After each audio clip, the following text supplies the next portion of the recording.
Yeah, Sniper Stam Mount Zion. Ndichagireche iri comfortable. Usiku wa nas uri memorable. Hona mapepa arikuwa ina machinda arikuchamba. Munhu wese arikupemberera upenyu. Yeah, ka atmosphere kari favorable. Munhu wese ari muno ari lovable. Tese tiri kutenga pana ari kuvenga namota kanzvenga iwe. Oh yeah yeah yeah. So we say uyai kuno imi vanhu vacho. Uyai kuno tisu vanhu vacho. Uyai kuno imi vanhu vacho. Uyai kuno tisu vanhu vacho.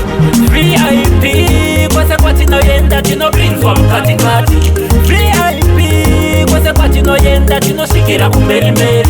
VIP kwese kwatinoenda tinopinzwa mukatikati.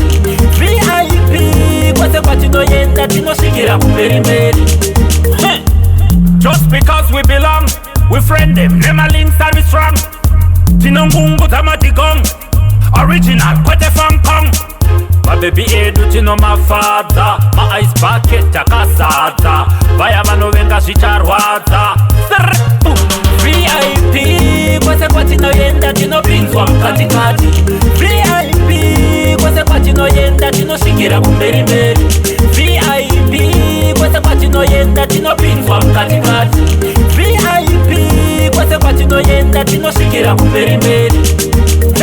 Zibidideng, Secret Sniper Tman at the dance hall again. Yeah, Tman Mt Zion again. Wicked rhythm in your speaker again. We are go party through the night.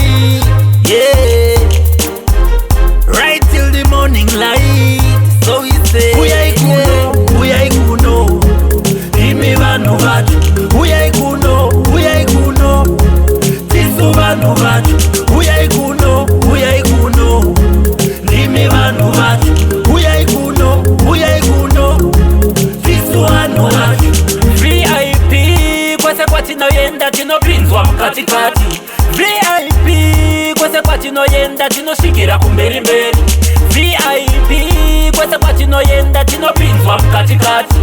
VIP kwese kwatinoenda tinosvikira kumberimberi. Ndichagireche iri comfortable. Usiku wa nas uri memorable.